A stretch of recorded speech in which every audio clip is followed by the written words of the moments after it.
जय शिवराय मित्र हो, मी ऋषभ संदीप तोडणकर आपल्या सर्वांचं पुन्हा एकदा आपल्या हक्काच्या यूट्यूब चॅनलमध्ये सहर्ष स्वागत करतो। मित्र हो, मी आता आहे घाटकोपर येथे आणि इथे येण्याचं मुख्य कारण म्हणजे इथे तुम्ही पाहू शकता aura hearing and speech care centre. तर मित्र हो, aura hearing and speech care centre company, तर ही कंपनी बेसिकली कशा संदर्भात आहे, जर तुम्हाला काही ऐकण्यासंदर्भात काही समस्या असतील, जर एखाद्या वयोमानानुसार काही लोकांना आहेत ना ऐकण्याच्या वगैरे समस्या येतात, त्याचप्रमाणे काही तरुण वर्गामध्ये काही आजार वगैरे असेल तर अशा लोकांना सुद्धा आहेत ना त्या आजाराचे परिणाम आपल्या कानावरती सुद्धा दिसून येतात आणि त्यांना सुद्धा आहेत ना ऐकण्याच्या समस्या निर्माण होतात। तर अशा लोकांसाठी aura hearing and speech care centre he company सेवा देत असते आणि या कंपनीमार्फत म्हणजे ही भारतातील एक अग्रगण्य कंपनी आहे आणि या कंपनीमार्फत श्रवण यंत्रांचा पुरवठा केला जातो। तर श्रवण यंत्रांचा नुसता पुरवठा केला जात नाही, तर तुम्हाला आहेत ना त्या संदर्भात काही ऐकण्याच्या समस्या असतील तर त्या संदर्भात टेस्ट केल्या जातात।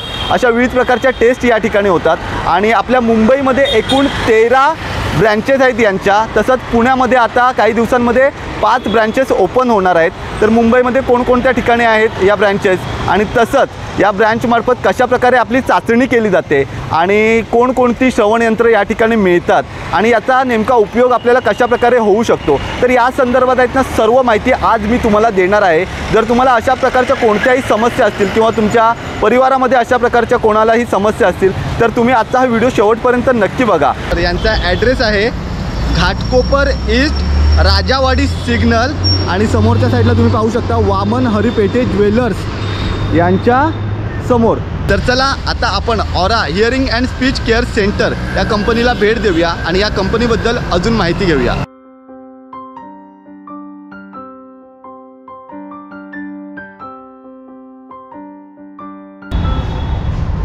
नमस्कार मॅडम। नमस्कार सर। मॅडम, मी रत्नागिरीमधून आलो आहे आणि मी आपल्या aura hearing and speech care centre या कंपनीबद्दल खूप ऐकलं आहे। म्हणजे भारतातील ही एक अग्रगण्य कंपनी आहे जी श्रवणयंत्रांची पुरवठा करते। तर तुमच्या या कंपनीबद्दल आम्हाला थोडक्यात माहिती हवी होती की कशाप्रकारे लोकांना ही सेवा देते कंपनी आणि तसंच कोणकोणत्या लोकांसाठी या सेवा उपलब्ध असतात कंपनीमध्ये, तर याबद्दल आम्हाला थोडक्यात माहिती सांगा। नक्कीच sir aura hearing care private limited इथे ज्या पेशंट्सना ऐकू कमी येतं त्यांची आधी आम्ही हिअरिंग टेस्ट करतो। आमच्या इकडे साऊंड प्रूफ रूम आहे, RCI सर्टिफाईड डॉक्टर्स आहेत। ओके, तर वेगवेगळ्या एजमधले पेशंट्स इथे येतात सर। काही जणांना बाय बर्थ प्रॉब्लेम असतो, काही जणांना सडन हिअरिंग लॉस असतो, काही जणांना ड्यू टू एज फॅक्टर्स जे ओल्ड एज पीपल्स असतात त्यांना हिअरिंग लॉस असतो। तर या सगळ्या कॅटेगरीमधल्या पेशंटची इथे हिअरिंग टेस्ट केली जाते। ओके, तर मग ही तुमची प्रोसेस कशी चालते? आधी कसं असतं ना सर, आमच्या इथे एक हा फॉर्म आहे, हा फॉर्म जो आहे तो आधी भरला जातो। इथे पेशंटचे नाव, नंबर, ॲड्रेस सगळे डिटेल्स फिल केले जातात। ओके, त्याच्यानंतर हा आम्ही जो फॉर्म घेऊन आमचे जे डॉक्टर आहेत तिथे आम्ही घेऊन जातो। आमच्या इकडे साऊंड प्रूफमध्ये मग त्यांची हिअरिंग टेस्ट केली जाते। ओके, इथे तुम्ही पाहू शकाल त्यांचे सगळे डिटेल्स आम्ही फिल करतो। सगळे जे हे रेकॉर्ड्स आहेत ते सगळे डॉक्युमेंटेड्स असतात, आमच्याकडे सगळं आम्ही ठेवतो। तर हिअरिंग टेस्ट केल्यानंतर आहे ना कसं असतं, पेशंटच्या हिअरिंग लॉसप्रमाणे, त्यांच्या रिक्वायरमेंटप्रमाणे आणि त्यांचं जे डे टू डे लाईफस्टाईल आहे त्याप्रमाणे आमचे जे ऑडिओलॉजिस्ट असतात ते त्यांना हिअरिंग एड सजेस्ट करतात। आमच्या क्लिनिकचा जो टाईम आहे तो सोमवार ते शनिवार 11 ते 8 असतो। ओके, ठीक आहे। मग आता पुढची प्रोसेस आपल्याला पाहायला मिळेल का? नक्कीच सर, चला। ओके, ठीक आहे, चला या सर इथे या आमच्या सिनियर ऑडिओलॉजिस्ट आहेत अंजली मॅम। आता पुढची माहिती अंजली मॅम तुम्हाला देतील। ओके, नमस्कार, मी अंजली रणपिसे, ऑरा हिअरिंग केअरची सिनियर ऑडिओलॉजिस्ट। तुम्हाला थोडी माहिती देण्याकरता मी आले तिथे। तर आपण हिअरिंग लॉस हा डायग्नॉज करतो इथे। आपल्याकडे साऊंड ट्रीटेड रूम असतं, तिथे आपण हिअरिंग इव्हॅल्युएशन करतो, अर्थात हिअरिंग लॉसचं कारण काय आहे आणि त्याचं पर्सेंटेज काय हे आपण माहिती काढून घेतो। तर तिथे आपल्याकडे साऊंड ट्रीटेड रूम आहे, तुम्ही पाहू शकता। इथे साऊंड ट्रीटेड रूममध्ये आपल्याला दुसरं कसलाही आवाज येत नाही, फक्त आपण हिअरिंग टेस्ट करतो। हेडफोन्सद्वारे आपण कानावर हेडफोन्स लावतो आणि त्याच्याने ते हिअरिंग लॉस डिटेक्ट करतो आणि ती टेस्टची सुरुवात होते। त्याला प्युअर टोन ऑडिओमेट्री असं म्हणतात। प्युअरटोन ऑडिओमेट्रीमध्ये आपल्या कानाच्या हिअरिंगचं लेवल काय आहे, वेगळ्या वेगळ्या फ्रिक्वेन्सीज लो, मिड आणि हाय ते आपण तपासले जातो. त्याचसोबत आपण बोन कंडक्शन हिअरिंगसुद्धा टेस्ट करतो. ते असं काहीतरी दिसतं आणि हे असं डोक्यावर लावण्यात येतं. तर ह्या दोन्ही टेस्ट आपण ह्या साऊंड प्रूफ रूममध्ये करतो, जेणेकरून बाहेरचा काहीच आवाज येत नाही आणि आतमध्ये पेशंट नुसतं कानाच्या टेस्टमध्ये जो कानामध्ये आवाज जातो त्याच्यावर फोकस करतं आणि टेस्ट आपली इझिली होते.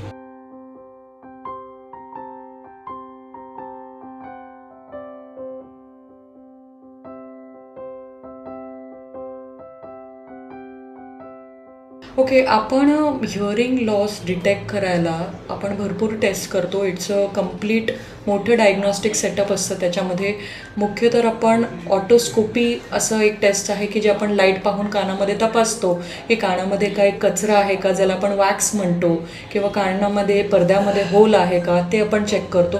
That is the primary step that we do. Second is audiometry, जे तुम्ही आधीच पाहिलं आपण साऊंड प्रूफ रूममध्ये आतमध्ये टेस्ट करतो, त्याला प्युअरटोन ऑडिओमेट्री म्हणतात. दुसरं आणखी एक टेस्ट असतं ते इम्पिडन्स ऑडिओमेट्री टेस्ट असतं.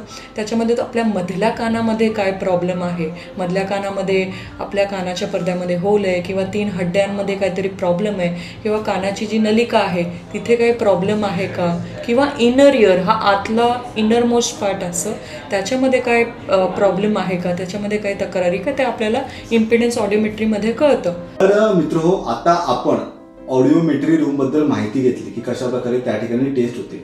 त्यानंतर आता मॅडम आपल्याला माहिती देणार आहेत ते म्हणजे की याची कारणं कोणती आहेत आणि लक्षणं कोणती असते. बरं, कारणं म्हणजे त्याच्यामध्ये अनेक कारणं आहे, पण आत्ता जी वास्तविक स्थिती आपल्या महाराष्ट्र स्टेटमध्ये जे चाललेलं आहे, एक खूप नॉईज एक्सपोजर गल्लोगल्लीत अगदी दुसऱ्या ठिकाणी बिकॉज ऑफ स्कायस्क्रॅपर बिल्डिंग्स एवढे बनत आहेत, तर त्याच्यामुळे नॉईज इंड्युस्ड हिअरिंग लॉस असं म्हणतो आपण, NIHL.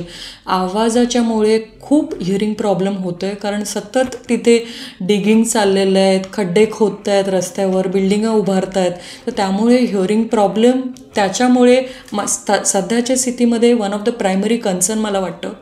दुसरं सर्वात मोठं म्हणजे एज रिलेटेड हिअरिंग प्रॉब्लेम, वयानुसार हिअरिंग प्रॉब्लेम होतो. त्याला प्रेस्बायक्युसिस असा टर्म आहे. तर ते वय झाल्यामुळे कानाच्या ज्या आपल्या नसा आहेत त्याच्यामध्ये वीकनेस येतं, त्यामुळे तो आणखी एक मोठं कारण आहे. त्याच्यानंतर कानामध्ये वॅक्स जमा होतो किंवा त्याला आपण कचरा असं म्हणतो, त्याच्यामुळे पण आपल्याला कमी ऐकू येतं.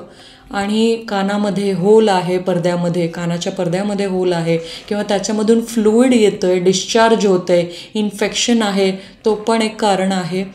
आणि त्याचबरोबर वर्टिगो हा अनदर नवीन वर्टिगो हा टर्म आहे जो खूप कॉमन आहे. वर्टिगो म्हणजे डिझिनेस होतो, असं चक्कर आल्यासारखं वाटतं, तर तो पण एक कारण आहे. जो इनर इयर आतला जो कान आहे त्यामध्ये प्रॉब्लेम आल्यावर वर्टिगो कारणाने पण हिअरिंग लॉस होतो. दुसरं कारण इज कंजेनायटल हिअरिंग लॉस, म्हणजे जन्मापासून हिअरिंग प्रॉब्लेम आहे. जन्माता बाळ मूकबधीर असतं, तर तो that is one of the hearing problem. दुसरं म्हणजे आपल्या फॅमिलीमध्ये भरपूर हिअरिंग प्रॉब्लेम आहे, हेरिडिटरी आहे की हिअरिंग प्रॉब्लेम आहे, तो एक आहे. आणि हिअरिंग इयर अब्यूज सगळ्यात मोठं कारण म्हणजे की हल्लीचे तरुण मंडळी किंवा ऑफिस जाणारी लोक भरपूर कानामध्ये इयरफोन्स, एअरपॉड्स घालून बसतात, सतत त्याच्यामध्ये मीटिंग्स अटेंड करत असतात, तासनतास गाणी ऐकतात मोठ्या आवाजावर. तोही एक मोठं कारण आहे हिअरिंग लॉस होण्याचं. दुसरं मुख्य आणखी एक शेवटचं मला कव्हर करू इच्छितं की कानामध्ये सतत आवाज, सिट्ट्यांचा आवाज किंवा पक्ष्यांचा आवाज, पाखरांचा आवाज येतो, त्याला टिनायटस हा शब्द आहे. तर तो पण आला की तुम्ही लगेचच्या लगेच हिअरिंग टेस्ट करायलाच पाहिजे. आपण आता थोडं त्याचे साईन्स आणि सिम्पटम्स म्हणजे लक्षणं काय आहेत हिअरिंग लॉसचे त्याच्याबद्दल आपण थोडं बोलून घेऊया. पहिला साईन सिम्पटम्स म्हणजे आपण बोलत असताना आपण थोडं मोठ्याने बोलतो, तर ज्यांना ऐकू येत नाही ते थोडं मोठ्याने बोलतं. TV चा आवाज थोड्या मोठ्यावर ऐकतं, डोरबेल ऐकू येत नाही, किंवा कान दुखणं, कानामध्ये सिट्ट्यांचा आवाज येणं, किंवा आपण 4 चौघांमध्ये बसत असताना आपल्याला कळत नाही कुठून काय कोण बोलत आहे, डिरेक्शन त्याची दिशा कळत नाही, आवाज कुठून येतो आहे. तर ह्या थोड्याफार सायन्स अँड सिम्पटम्स आहे जिथे आपल्याला कळतं की हिअरिंग लॉस आहे आणि म्हणून आपण लवकरात लवकर त्याची चाचणी करायला हवी. त्याचप्रमाणे मॅडम अजून एक प्रश्न असा होता की आता इयरबड्स जे असतात आपण यूज करतो, तर त्याच्याबद्दल पण गैरसमज लोकांमध्ये खूप सारे आहेत की ते यूज करावे की करू नये, याबद्दल तुम्हाला काय वाटतं? म्हणजे त्याच्याबद्दल आम्हाला थोडक्यात माहिती द्या. बरोबर. मला असं सांगायचं आहे की आपण काय काळजी घ्यावी त्याच्यावर मी थोडं 1-2 मिनटं बोलते की काय काळजी घ्यावी. म्हणजे आधी तर इयरफोनचा वापर कमीत कमी ठेवणं अजिबात अगदी खूप महत्त्वाचं असेल तर आपण ते अर्धा तास दिवसाचं इयरफोन्स लावलं तर ठीक आहे. ते पण हेडफोन्स लावायला पाहिजे. कानात जे बारके आतमध्ये लहान जातात इयरफोन्स ते न वापरणे आणि हेडफोनचा वापर कमीत कमी ठेवणं. आणि दुसरं गोष्ट तुम्ही जसं म्हटलं की इयरबडचा जो आहे इयरबड पण शक्यतो आपण अवॉइड केलं पाहिजे, कारण इयर वॅक्स हा एक चांगलं पण आहे का की कारण आपल्या कानामध्ये काही फॉरेन बॉडी किंवा काही किडे वगैरे कानात न जाणे तर तो प्रिव्हेंट करतो आत जाण्यामध्ये. तर त्याच्यामुळे जर तुम्हाला खूप हेवी वाटतंय, कान फुल वाटतंय किंवा कानात आपल्याला इचिंग येते, आपल्याला खाज सुटते किंवा असं भरभरलेलं वाटतंय, कमी ऐकू येते, तर मग तुम्ही ENTकडे जाऊन आपले कान स्वच्छ करून घ्यावे हे मी सांगणार. ओके. त्याचप्रमाणे मॅडम अजून एक शंका होती की एखाद्या ठिकाणी मार्केटमध्ये गेल्यानंतर किंवा एक अशी पर्यटन स्थळ असतात तर त्या ठिकाणी कान साफ करणारे वगैरे असतात. हो. तर त्याबद्दल मी खूप ऐकलंय ह्याच्यामध्ये की लोक ते अगदी ॲल्युमिनियमचं मी खूप ऐकलंय की मार्केटमध्ये जसं तुम्ही म्हणताय की ॲल्युमिनियमच्या त्या काडीने किंवा ते कान साफ करणे हायड्रोजन पॅरॉक्साईड यूज करतायत, तर ते अगदी तुम्ही टाळायला पाहिजे. बिलकुल त्याच्याकडे अप्रोच नाही केला पाहिजे तुम्ही. आणि जर तुम्हाला असं खाज वाटते किंवा भरल्यासारखं वाटतंय जसं मी सांगितलं तुम्हाला, तुम्ही ENTकडे जाऊन लगेच तुमच्या कान क्लीन करायला पाहिजे आणि दुसरं काही कानामध्ये घालायला नाही पाहिजे. या ठिकाणी आपल्याला खूप छान अशी मॅडमने माहिती दिलेली आहे. तर मॅडम त्याच्या पुढचा प्रश्न असा आहे की जर एखाद्याला अशा प्रकारचे आजार जाणून आले किंवा लक्षणं दिसली तर त्याच्या पुढचे उपचार कशा प्रकारे आपण करावे? बरोबर. हा खूप चांगला प्रश्न तुम्ही काढलायत की जर काही हे जे लक्षणं मी सांगितले आहेत त्याच्यामध्ये आपल्या घरच्यांना किंवा स्वतःला जरा वाटतंय की थोडंसं हिअरिंग साईन्स जे आहेत ते जाणवत आहेत आपल्याला, तर आपण त्वरितच ऑडिओलॉजिस्ट जे हिअरिंग केअर प्रोफेशनल्स असतात त्यांच्याकडे जाऊन भेट घ्यावी. तुमचं जे प्रॉब्लेम आहे, तुमचे जे कारणं आहेत त्यांच्याबरोबर पूर्ण डिटेलमध्ये माहिती द्या, शेअर करा आणि मग त्याच्यावर उपचार असतात. तर उपचार म्हणजे मुळीत ते पाहतात की तुम्हाला कुठे काय प्रॉब्लेम आहे, काय काय कारणाने तुमचं ते प्रॉब्लेम दूर होईल. पण जर हिअरिंग लॉस हा डायग्नोज झाल्यानंतर तर तुम्हाला ऑडिओलॉजिस्ट हिअरिंग एड म्हणजे श्रवण यंत्र हे प्रेस्क्राईब करतील. त्यामध्ये पण भरपूर हिअरिंग एडचे प्रकार आलेले आहेत. खूप highly advanced digital hearing aid आणि AI एनेबल्ड हिअरिंग एड्स असे आलेले आहेत जे आपली समस्या दूर करू शकतो. आता आपल्याला अंजली मॅडमने आपल्याला ऐकायला जर येत नसेल आणि जर त्या संदर्भात काही समस्या असतील तर त्याची लक्षणं कोणती आहेत आणि कारणं कोणती असू शकतात तर याची खूप छान अशी माहिती दिलेली आहे. तर त्याच्या पुढचा प्रश्न येतो, त्याच्या पुढची माहिती येते ती म्हणजे श्रवण यंत्रांबद्दल. जर तुम्हाला अशा संदर्भात काही समस्या असतील तर कोणत्या प्रकारच्या श्रवण यंत्रांचा आपण वापर केला पाहिजे तर त्याची माहिती आता आपण अंजली मॅडमकडून जाणून घेऊया. ओके. जेव्हा कोणाला हिअरिंग लॉस असं त्याचे सायन्स आणि कारणं वगैरे आपल्याला कळतं तर आपण प्रथम ऑडिओलॉजिस्टकडे जायला पाहिजे. ते तुमची नीट चाचणी करतील आणि त्याच्यामध्ये आपल्या इंडस्ट्रीमध्ये भरपूर ॲडव्हान्स टेक्नॉलॉजीच्या डिजिटल हिअरिंग एड्स असे अवेलेबल आलेत आणि ते सगळे AI एनेबल्ड आहेत. तर अगदी छोटं वटाण्याच्या साईजचं हिअरिंग एड जे काना आतमध्ये एकदम जवळ बसतं पडद्याच्या इथे आणि कानाच्या पाठच्या हिअरिंग एड जसं एकदम स्लीक आणि स्लिम हिअरिंग एड जे कोणाला दिसत नाही, कारण चष्मा हा खूप इझिली ॲक्सेप्टेबल आहे पण हिअरिंग लॉस किंवा मशीन घालणं हे सहजासहजी कोणी ॲक्सेप्ट करत नाही. तर त्यामुळे नवे इनोव्हेशन्स आलेले आहेत इंडस्ट्रीमध्ये की हिअरिंग एड्स असे अगदी स्मॉल आले आहेत की दिसत नाही आणि लोक इझिली वापरू शकतात आणि सगळ्यांबरोबर वावरू शकतात. तर आपण ते हिअरिंग एड्स पाहून घेऊया. सगळ्यात लहान म्हणजे हे CIC हिअरिंग एड्स असतात. हे असं त्याच्यामध्ये पण चार्जेबल हिअरिंग एड्स आले आहेत की तुम्ही चार्ज करायचे आणि त्याला वापरायचे. तर हे असे ते कानामध्ये असे बसले जातात जे दिसत नाही, ते आपल्या कानाच्या हिशोबाने कस्टमाइज केलेले जातात आणि ते दिसत नाही. कस्टमाइज म्हणजे प्रत्येकाच्या कानाची साईज वेगवेगळी असते, तर प्रत्येकाच्या साईज नुसार आपण बनवून घेऊ शकतो. बरोबर, अगदी बरोबर. कस्टमायझेशन म्हणजे आपल्या कानाचे माप घेतले जातात आणि त्या मापानुसार तुमच्या हिअरिंग एड्सचे बनवले जातात. तर त्याच्यामध्ये तुम्ही हा चित्र पण पाहू शकता. हा पहिला चित्र म्हणजे IIC is invisible in the कनाल. मग अगदी तुम्ही हे बघत असणार की तिच्या कानात ते दिसत पण नाहीये. त्याच्यानंतर CIC आहे, हा completely in the canal hearing aid आहे, जो थोडा आत बसलेला आहे कानाच्या नलिकेच्या आत. आणि मग दुसरं हे ITC आहे. ITC म्हणजे इन द कनाल हा हिअरिंग एड आहे. आणि त्याच्यानंतर तुम्ही जे पाहताय त्याला RIE म्हणतात, म्हणजे रिसिव्हर इन कनाल, जे कानाच्या पाठी बसतंय आणि ती वायर बारीकसी कानाच्या आतमध्ये जात आहे. आणि त्याच्यानंतर जे आपले ट्रेडिशनल हिअरिंग एड जे आहेत BTE, त्याला behind the ear hearing aid म्हणतात. ते अगदी आपण वृद्ध लोकांकरता, ज्यांना वृद्ध लोकांना जो हिअरिंग प्रॉब्लेम असतो, ज्यांचे हात असे थरथरतात, त्यांना असे बारके हिअरिंग एड्स वापरता येत नाही, म्हणून त्यांच्याकरता हे ट्रेडिशनल BTE हिअरिंग एड्स असतात. तर ते असे कानामध्ये बसतात, असे ते काहीतरी दिसतात. आणि त्याच्यानंतर जे मी तुम्हाला म्हटलं की अगदी स्लीक हिअरिंग एड म्हणजे हे RIC receiver in the canal hearing aids, अगदी त्या दिसतच नाही कानामध्ये टाकल्यानंतर, अगदी बारीक हिअरिंग एड्स असतात ते. तर मग त्याच्याने पण दिसत नाही आणि लोक इझिली ते यूज करू शकतात. जर तुम्हाला डायग्नोज झाले आणि प्रेस्क्राईब केलंय तुम्हाला ऑडिओलॉजिस्टने, तर ते असे चार्जिंग करून 2 तास चार्जिंग करून अगदी तुम्ही दिवसभर वापरू शकता.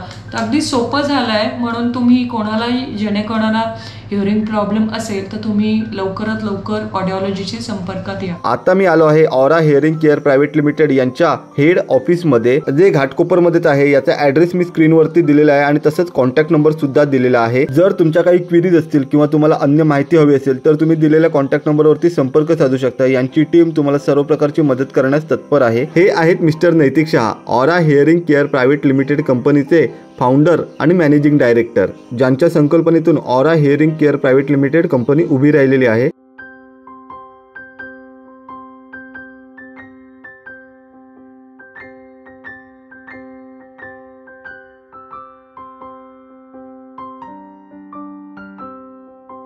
नमस्कार, मी निखिल पडवळ.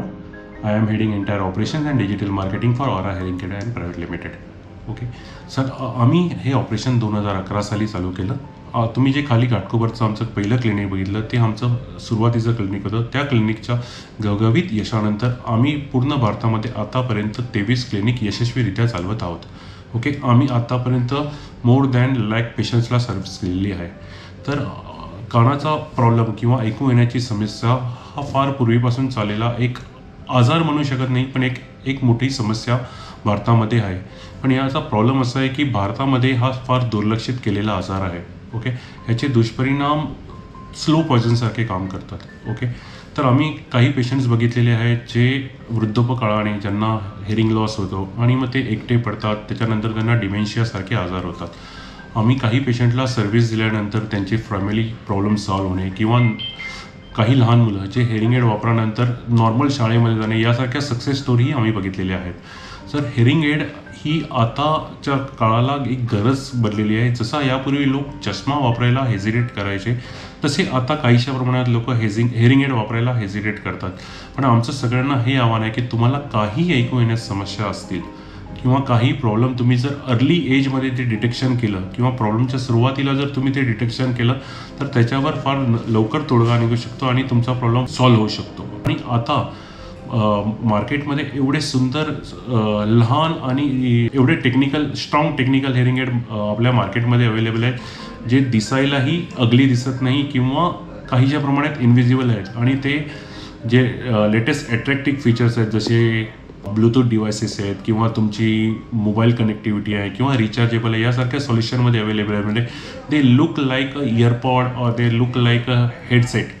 ओके, सो आता हिअरिंग एड हा पूर्वीच्या ट्रेडिशनल हिअरिंग एडसारखे मोठे किंवा वायरवाले राहिलेले नाही आहेत.